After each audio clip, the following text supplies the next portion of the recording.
Welcome to the 24-hour conference on global organised crime podcast from the Global Initiative Against Transnational Organised Crime. I'm Jack Megan-Vickers. The 24-hour conference on global organised crime took place online in November 2020 and was organised by the European Consortium of Political Research Standing Group, the Centre for Information and Research on Organised Crime, the International Association for the Study of Organised Crime, and the Global Initiative Against Transnational Organised Crime. Hundreds of academics, researchers, journalists and others from around the world gathered together to present and discuss the latest research in organised crime. We've selected just 14 of them for this podcast series, but I would encourage you to head over to the website oc24.globalinitiative.net where you can find recordings of other sessions. In this episode, you'll hear the session Sports and Organised Crime.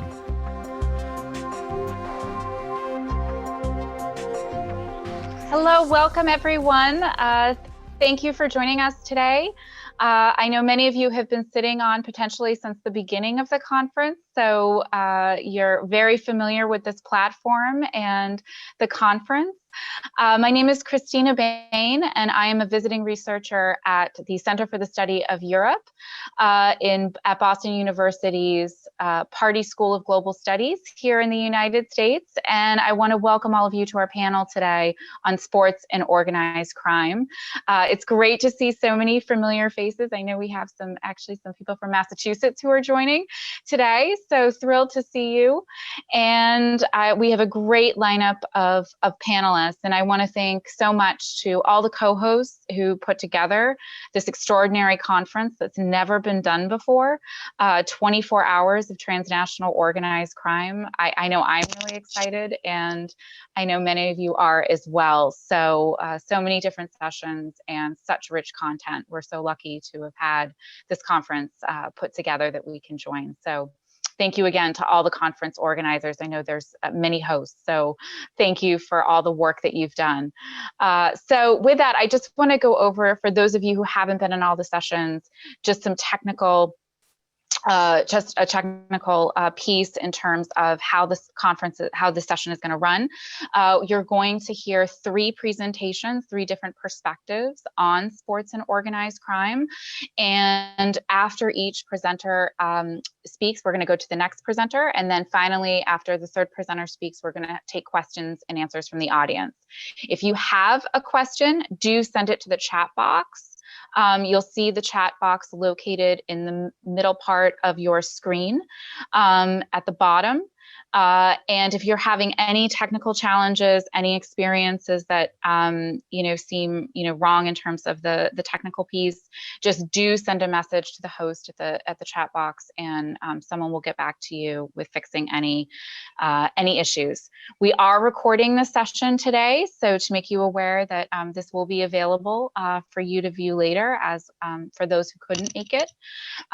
So with that, I want to introduce the topic of sports and organized crime. I will say that, first of all, I work in human trafficking and modern slavery, and look at different ways organized crime intersects with human trafficking, but also other forms of illicit trade.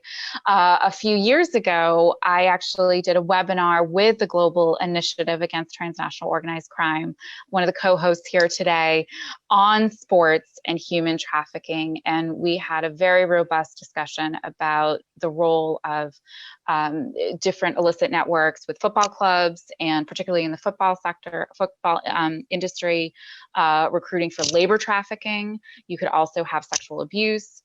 We also looked at the role of major sports events and how trafficking happens around sports events, particularly with sexual trafficking. So this is an issue that I'm very interested in. And you're going to hear three different perspectives related to other forms of transnational organized crime. We're not going to be talking specifically about human trafficking today, but other forms of organized crime. So now I have the pleasure of introducing Dr. Tonya Spoppens. who is a professor of criminology at Tilburg University. Tonya is a full professor of criminology at the Department of Criminal Law at Tilburg University since 2011. He has received his PhD in criminology in 2006. Since the early 1990s, he has done extensive empirical research on organized crime and its containment and on international law enforcement cooperation. His second main topic of research is environmental crime. And we've actually got many panels on environmental crime as part of this conference going on today. His empirical work includes trafficking in illicit firearms, synthetic drug productions, large-scale cannabis cultivation, illegal gambling, and match fixing, and trafficking in waste and wildlife. So he is going to present on criminal investments in local football clubs. Dr. Spoppins, the floor is yours. Thank you. Yes, I will briefly talk about criminal sponsors of local football clubs in the Netherlands, but I would like to start with a bit more broader perspective, which we used in several studies, and that's about criminals actually engaging in philanthropical activity.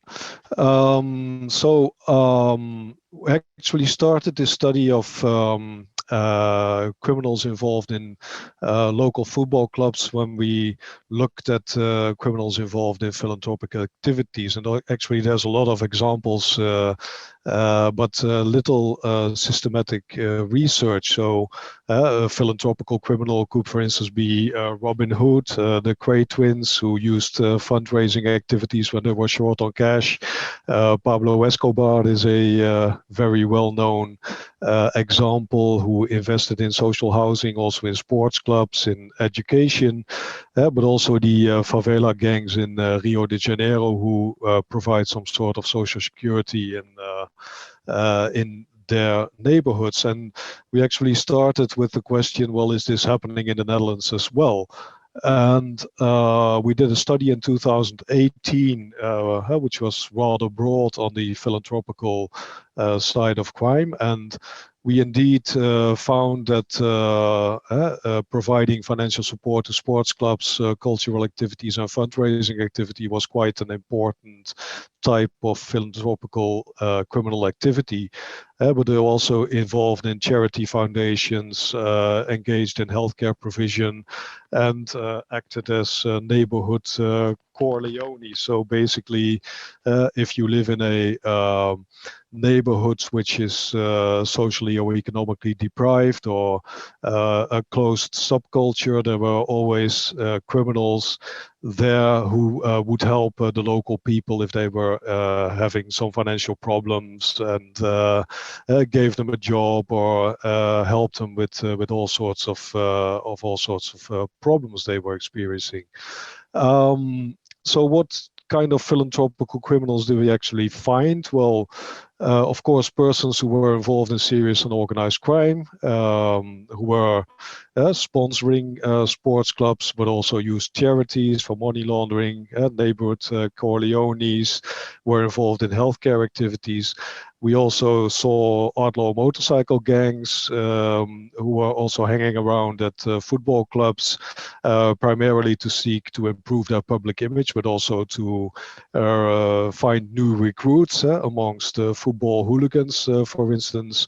But also white-collar criminals were quite important. They used the sponsoring of charity activities to actually advertise their business, seek investments, and establish connections with local politicians, which could also benefit their businesses. But in general, the main reason why all of these criminals were involved in these kind of activities was to be liked, to be actually seen within their communities, and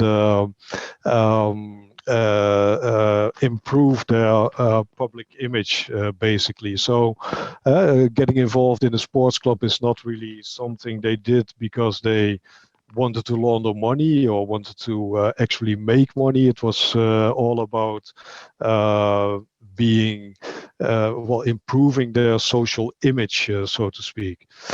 So how do we define these philanthropical criminal activities? Well, basically as non-profit activities beneficial to society, which are wholly or partly financed with illegally acquired assets with the purpose of gaining status, which was the main point here, but also to facilitate illegal activities or to obtain other types of advantages. And when we did this broad study of philanthropical criminals, we discovered that about 1 in 3 Dutch municipalities had at least one example of a philanthropical criminal active within their local boundaries. And the majority of these cases actually refer to the sponsoring of sports clubs and social events.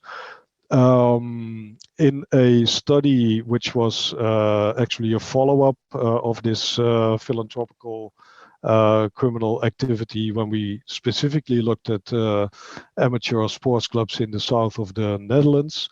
There was also a survey done by RTL News, a broadcasting company in the Netherlands, and this revealed that about 20% of amateur football clubs actually reported some signals of criminal infiltration within their clubs. So it's actually quite a substantial problem. We recently completed a study which is not yet which has not yet been published, but the results are quite similar. But the problem here is basically that, of course, a lot of people who are suspected of being involved in all sorts of criminal activities do not have a criminal record actually tied upon their back. So it's often within a sort of gray area, so people that raise suspicion, there's all sorts of talk going on that they might be involved in criminal activities, but it's often very difficult to actually substantiate these claims because they're not always subject of criminal investigation, and they're not always convicted while being involved in these sports clubs. So basically, it's a lot about signals which may point at criminal involvement in sports clubs. And the most important are basically all sorts of suspicious persons who are not members, but they hang around at the club. There's also mention of verbal threats towards members of the board, volunteers, other club members, sponsors who wish to remain anonymous, sponsors who want to contribute in cash only. Of course, in smaller communities, there's a lot of talk about sponsors being active in criminal activities, but of course, as I explained, there's no real proof of this. And sponsors who demand some influence on the club's policy. And an important problem here is that awareness amongst clubs is relatively low, because they all associate criminal infiltration basically with drug crimes, which is of course quite a big problem in the Netherlands. But in the end, a lot of these criminal sponsors are actually white-collar criminals. So they have businesses and they have all sorts of problems with complying with regulatory laws. They have problems with administrative authorities, such as the municipality. They have problems with the tax authority, but they are not specifically associated with what we could call organized crime. So it's a bit less perceived as a problem by board members of amateur football clubs. And of course, there are quite a lot of risk factors involved here. So basically all football clubs, amateur sports clubs, are often financially vulnerable. This is not really relevant for amateur clubs, but the transfer market is largely unregulated, which relates more to the professional sports. Of course, there's a lot of unpredictability, irrational behavior of boards of sports clubs. Football is emotion in the end. But it's also an easy gateway to gaining social status. That's, of course, why these philanthropical criminals are so interested in sponsoring sports clubs, because basically everybody likes you when the club wins, and it's really a way of quickly gaining status and respect within your local community. Another problem is the vulnerability of players. Most of them coming from a poor background, especially players who have not made it into professional football. They will often play on as amateurs, and in the Netherlands there's a lot of problems with players actually being paid under the table. So black money is quite a big problem, and of course these philanthropical criminals are also trying to pay the people who are involved in this. And there's the closed cultures. It's not just cycling, it's also football clubs. If they are confronted with criminal infiltration, the clubs actually tend to try to solve their own problems and not to seek help of the authorities. So finally, some ways of how to promote resilience in amateur football. Of course, we don't really want the boards of football clubs to become crime fighters, but we do want them to become aware, and usually some relatively low-key measures already prevent a lot of problems. So if you negotiate with a sponsor, never do it on your own, but always do it with several members of the board. Do not accept sponsoring in cash. Do not be overly ambitious, because a lot of problems actually stem from the fact that clubs want to actually overstate, have ambitions to become more successful than the base of members and players actually affords. And either if you choose sponsors, choose large companies, because they are basically a lot more concerned about their public image, or instead use a lot of small sponsors. So if you have one that is actually a potential criminal, it's easier to actually say goodbye to this sponsor. I will leave it here, and looking forward to your questions later on. Thank you so much, Dr. Swappens. That was fantastic. I think that we've got some great questions coming in and comments from your presentation. And I think this is a topic that clearly needs more awareness. And we can talk a bit more about that perhaps in the discussion. So thank you so much.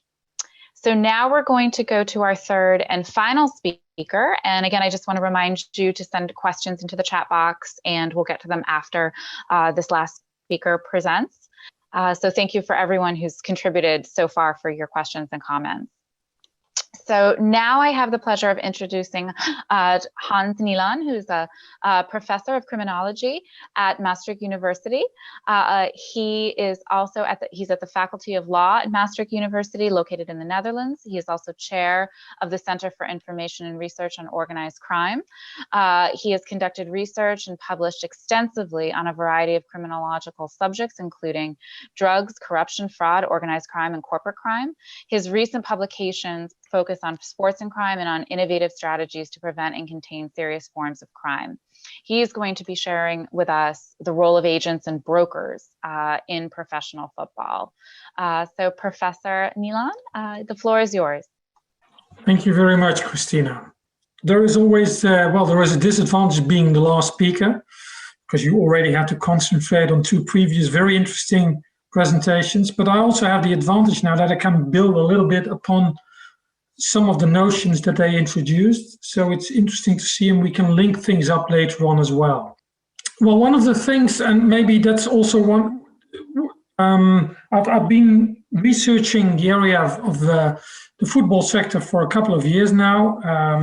For me, it was interesting to see that there weren't that many criminologists actually trying to reveal what is going on in the sports sector, and there were all kinds of signals, and that due to the fact, if you look at the professional football industry, because that's what I will be mostly talking about, you see, of course, a huge volume. You see all kinds of crime opportunities popping up, due to the fact that it's a very a close-knit network, relationship between club owners, agents. So you see forms of collusion popping up based on, first of all, investigative journalism, because there weren't that many people looking into it until recently. But slowly, by looking into it, and I've been publishing some articles in relation to the system, Roland, and I think that's an interesting thing, because we are colleagues in Maastricht. He was already referring to this idea of Needleman and Needleman, whether systems or sectors can be crime facilitative or crime coercive. In this case, you could argue there are a lot of arguments that actually support the idea that the football sectors as such, they are, well, the system members are presented with extremely tempting conditions, low risks, high incentives, huge opportunities. And we've seen in the past many, many examples, especially in relation to tax fraud, money laundering, and other irregularities in relation to the sports sector. So it's quite worthwhile looking into a little bit more. So what I'm trying to do right now, and during this short presentation, I will zoom in on some of the most important individuals, and those are the agents. If you look at, for instance, the media snapshots of the last couple of years, the book on the right is a very interesting book, and I think it has learned us a lot. It's based on the information that was provided by a Portuguese whistleblower. As the football sector is such a closed system, it is very hard to get access to it and very hard to get confidential data from within. But a couple of years ago, there was suddenly a whistleblower who started sharing a lot of confidential information with journalists who published extensively on it. Those German guys, they published this book on it. I think for those of you who are interested, this is really interesting stuff to read. And it showed a number of things that actually more and more cases are nowadays unraveled.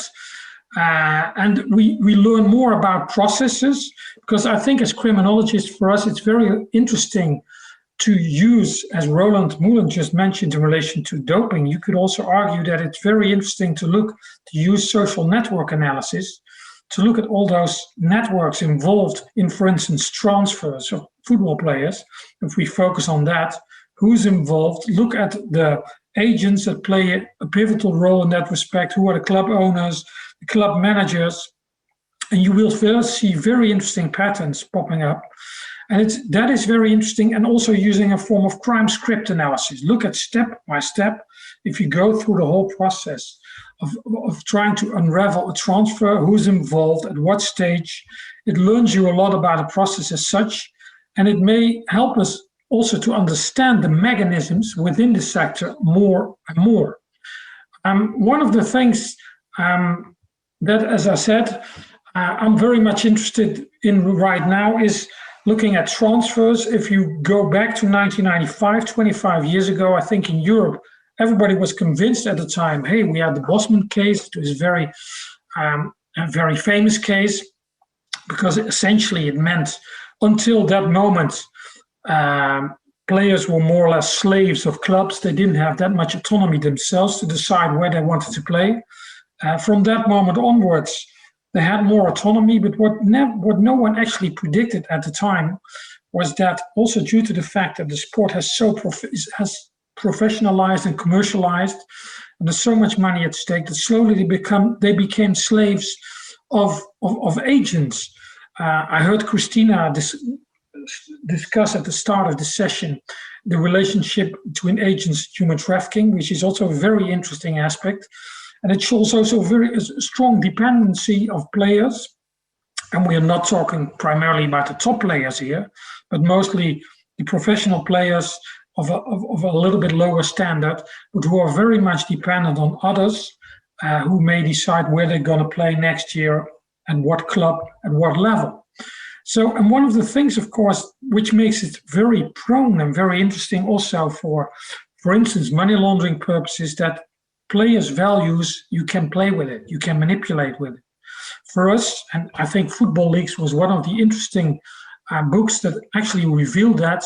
For many of us, when we read the papers and we know about a transfer of a famous player, we read that this person has been sold for a specific sum of money.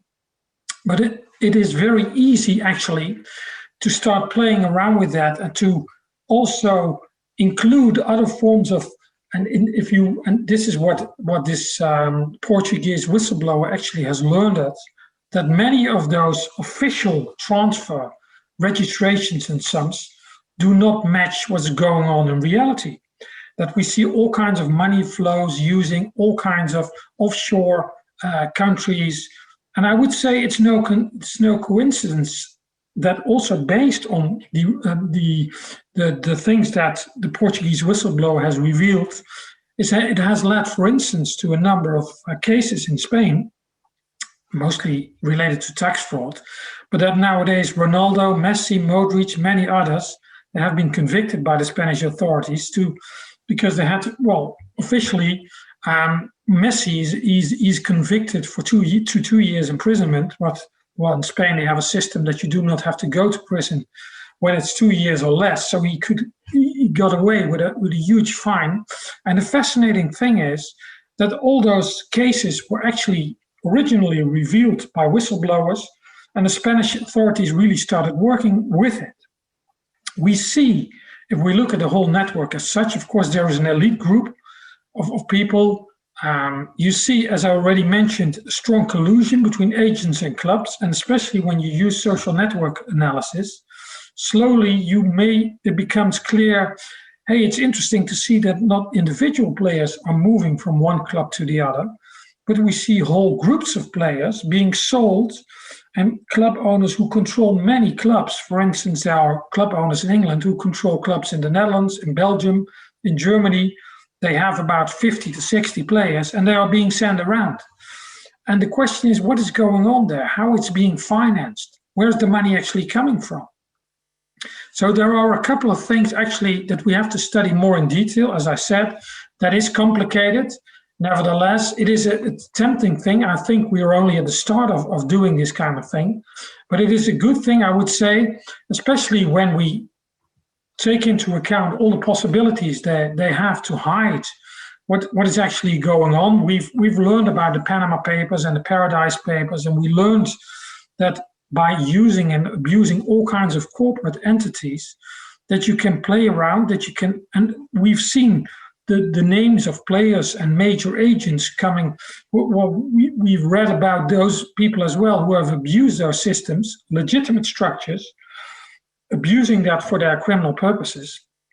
And slowly we become aware, and the football world as such is slowly becoming aware that, well, there are serious risks we have to take into account.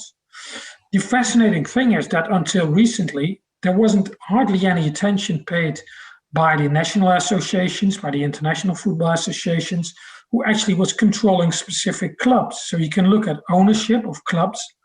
You can look at ownership of the players themselves. For a long time, there was this system of third-party ownership, where groups of investors actually owned players.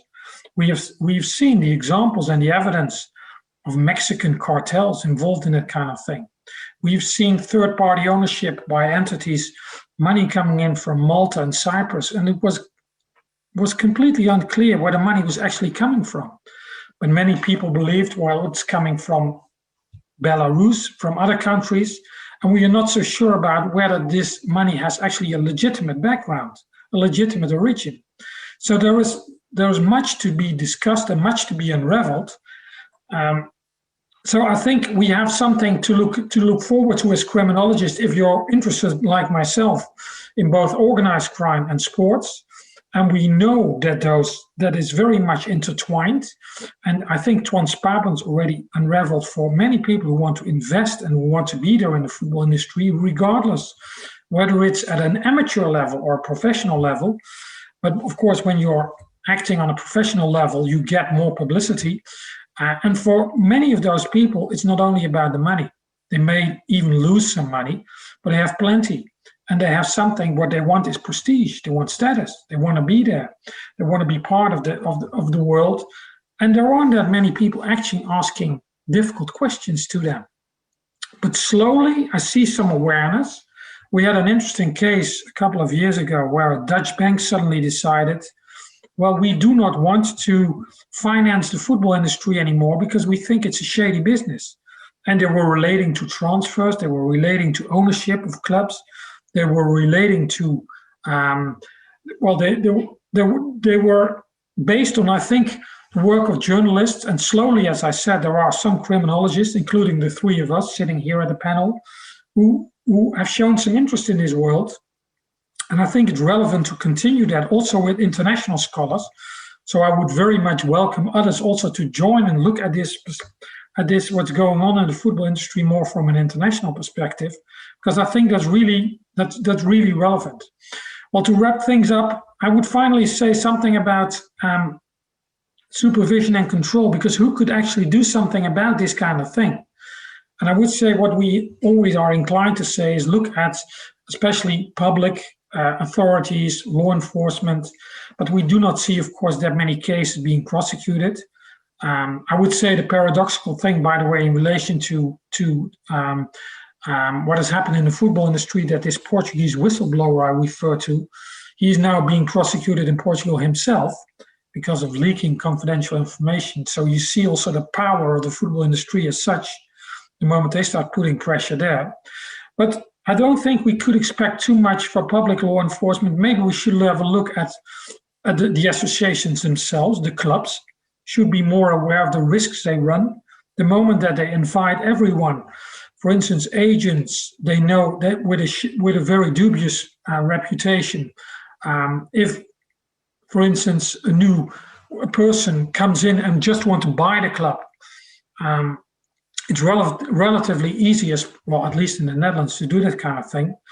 So we can come up with all kinds of thresholds, all kinds of barriers, I would say, from within the football system, also creating awareness amongst the people who are involved in this kind of thing. Because in the end, the moment that your sport is being controlled mostly by criminals, I think we are in a serious situation. And I'm not saying, because indeed it's a great sport, we all love it, but what we've seen, also based on the analysis of the Financial Action Task Force, who did a risk analysis in this respect, we see there are quite a number of risks, and that especially the agents play a pivotal role. And one of the things we could think of, and then I really finish, is to think, for instance, is it difficult to become an agent of a football player? Well, actually, it's not. It's relatively easy.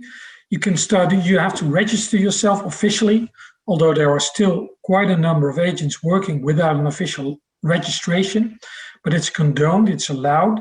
So we are not very strict in that. So national associations, so many, the national associations, the international associations, they tend to look the other way.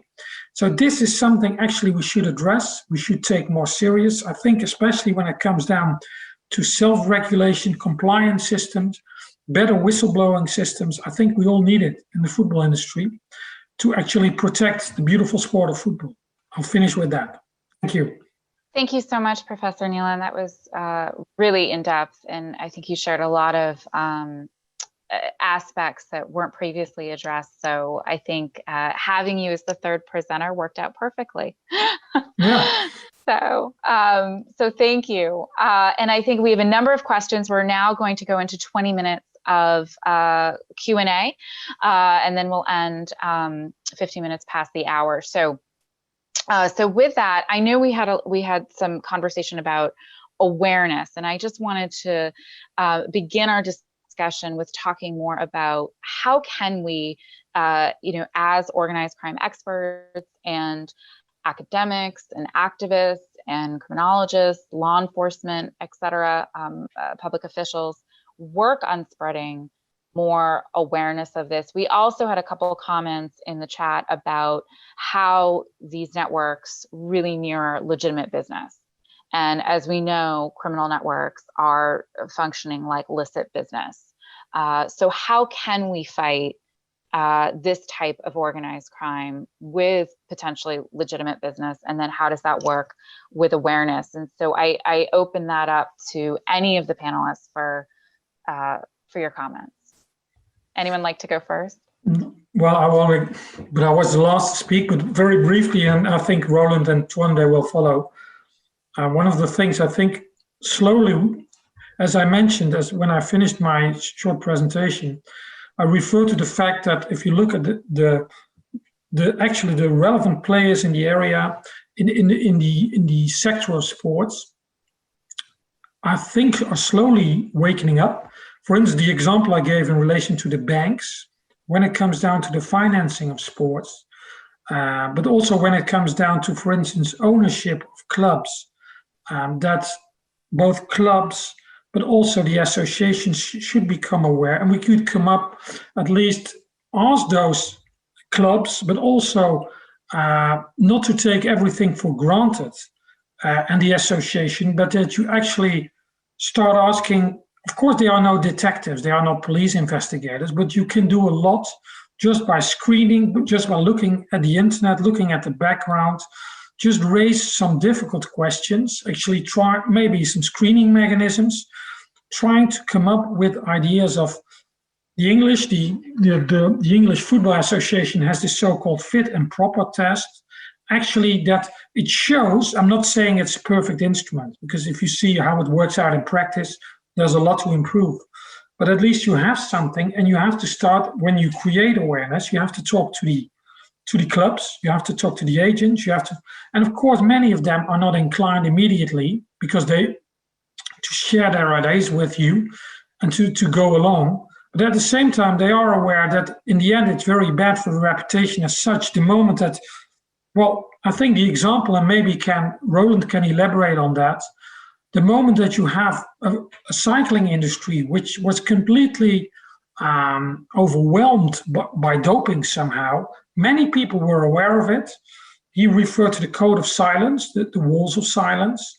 So for quite a long time, many people who were actually aware of what was going on, including the journalists that actually were there in the peloton, but also it's related to football. We have the signals we get, but who's really willing to reveal things? And of course, you always have to take into account you do not want to damage people without any good reason.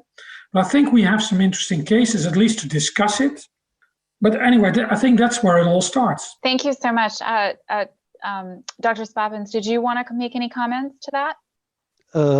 Yes. I think that the issue of raising awareness is actually on two different levels. So on the one hand, we have amateur football clubs in the Netherlands who are actually good-willing, who want to keep out criminals and who are actually trying to prevent criminal infiltration. So they need to become more aware of the risks and how to actually identify a potential criminal sponsor.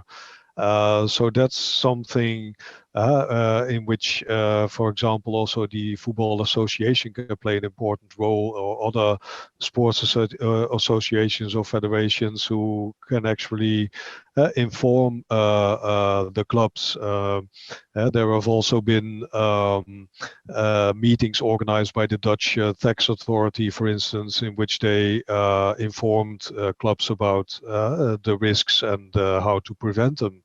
But on the other hand, we also, of course, have football clubs who benefit from criminal sponsors and who don't want to actually do something about it, because I saw the one question in the chat. So how do we actually spot criminal infiltration in football clubs? Well, one way to spot this is because they become incredibly successful overnight.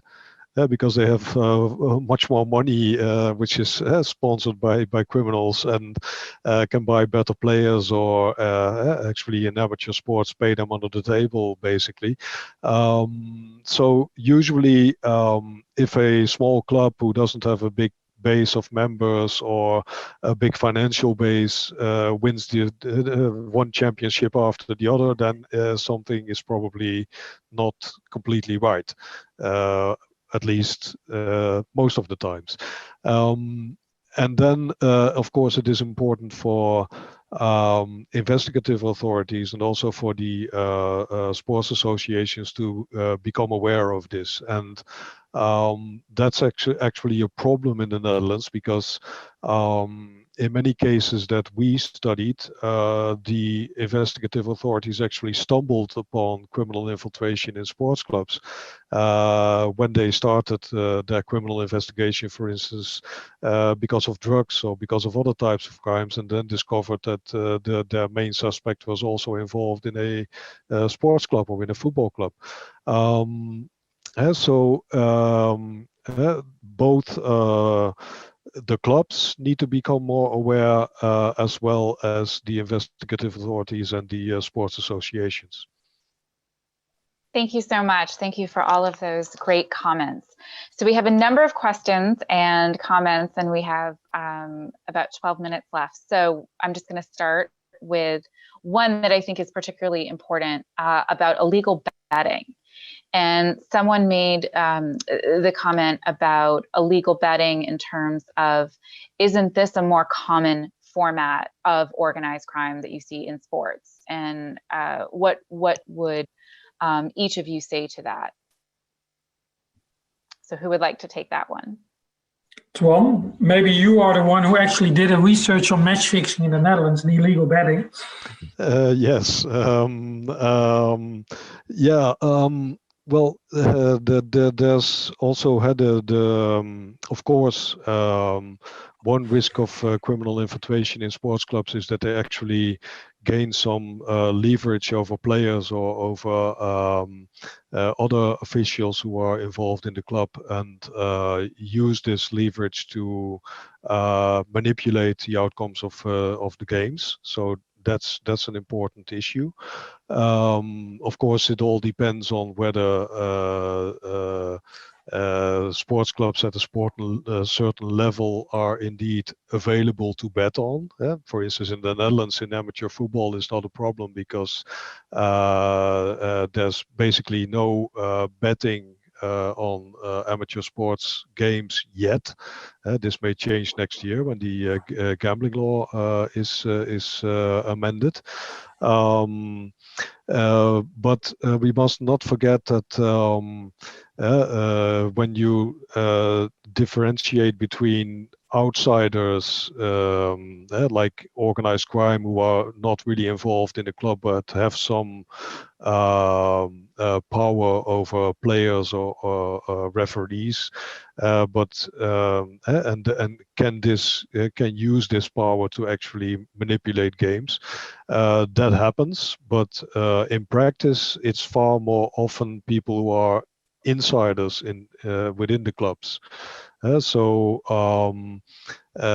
Basically, a club manager or a club sponsor has much more influence on a player than someone from outside. So the real problem here is the criminal infiltration, and not so much the organized crime groups that try to manipulate sports games and manipulate betting from outside the clubs. Yeah, if I may add something to that, what Tuan just mentioned, I think indeed, of course, there is in the literature, there is a strong linkage between match fixing and money laundering. But indeed, he's making this differentiation. I think that's right. What I'm mostly concerned about actually is that if you look at the financial shape of most football clubs, is pretty bad. They are in financial need, strong financial need. There aren't that many clubs actually very healthy. And I think, well, we are facing a new crisis, so probably things will get worse. So what's happening, and we see it everywhere in Europe, that we see all kinds of foreign investors coming in. And when you look at it from an economic perspective, it doesn't make any sense. You think, why are you investing in something which is, in most cases, not very profitable? On the contrary, you will lose money. So when you come in from Belarus, Turkey, wherever, and suddenly you buy not a top club in the Netherlands, but in the second league, what's in it for you? What is your main drive? What are you going to do? Interestingly enough, what you see then, mostly when a foreign investor comes in, there's a complete new team coming in. So there are so many new players coming in, and a lot of old players go out, and it's a carousel. They start playing with players. They start transferring players all around Europe. And they are playing, and in some cases we have evidence, hey, there's something, because what they are working with is criminal money. The money they illegitimately earned somewhere abroad, they invested in the club, they start transferring players, overvaluing, undervaluing, but they use all kinds of systems, and in the end they can show, listen, we have been very successful in trading players, and they can at least they can account for the money that they have earned in the football industry. But what we have forgotten about is that the origins of the money, there was something really wrong with that.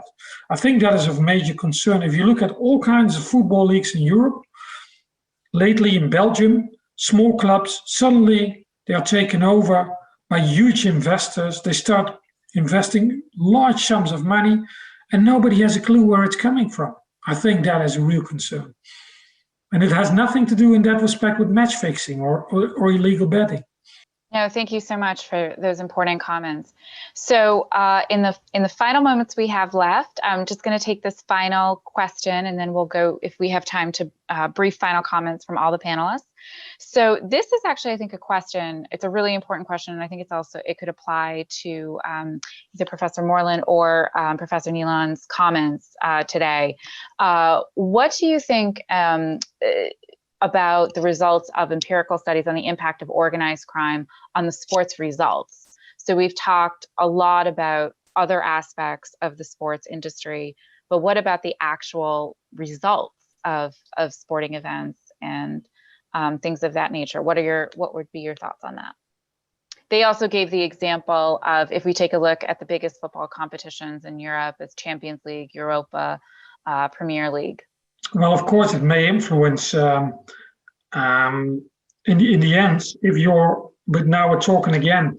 My idea is that we should not only look at those top clubs in those top leagues, especially what's going on in the lower leagues. It's probably more interesting even. But if we take the top leagues, of course, we see some examples there. At least it raises questions. I think there are a couple of sessions also during this conference on Russian organized crime. And some people claim, when they look at Mr. Abramovich of Chelsea, whether he's a businessman, where his money was coming from originally when he started investing in Chelsea.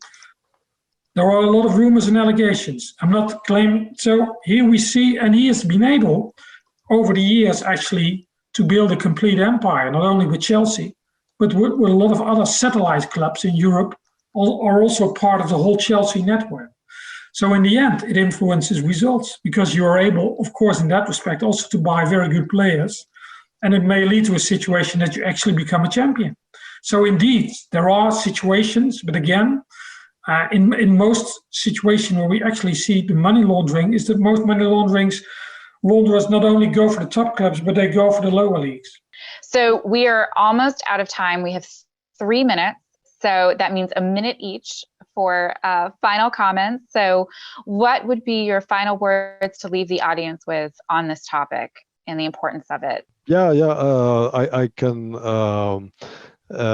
support this. We recently completed a study on different types of amateur sports in the Netherlands, and actually criminal infiltration happens in all sorts of sports. But of course, there are some sports in which criminals are more interested, so they probably won't sponsor bridge or but there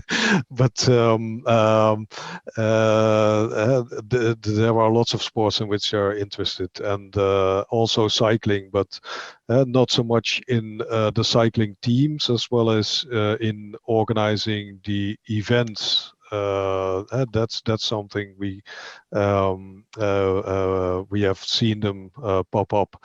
As a concluding remark, I would say that criminals they tend to be secretive, but they don't hide in their local society. So they do want to be liked, they do want to be seen, and that's the main reason why they actually want to be involved in sponsoring sports. It's like it's not money laundering as much as it is social laundering. Still in criminological research, that's quite an under-researched topic. So we do or at least I'd like to see a lot more systematic work in other countries as well. Thank you for that. So definitely a call to research. Okay, final words from Professor Nealon. Yes, well, I think what our presentations all show that, well, we all know sport is entertainment. We all love it. We are intrigued by it. At the same time, and we want our clubs to be champion or our favorite rider to win the Tour de France. So those are circumstances also why we are sometimes not that critical, because we love it. We love the tension. At the same time, we all know now that legitimate and illegitimate activities actually that are entwined in this business. We should really be aware of it. And I think indeed, it's a challenge for many, for the clubs, for the associations, also international associations. But at the same time, if you think about FIFA, for instance, we haven't even discussed that, but they are in the middle of a huge corruption affair themselves. So the association that actually should control and regulate is involved in all kinds of shady business itself. That is highly problematic. We have to be aware of it. We cannot turn a blind eye on this because I think it's huge. And I think we just started. So again, I hope that we actually inspired some of the colleagues in other countries as well and to cooperate and do something together, because I think this is it's well worth exploring this area.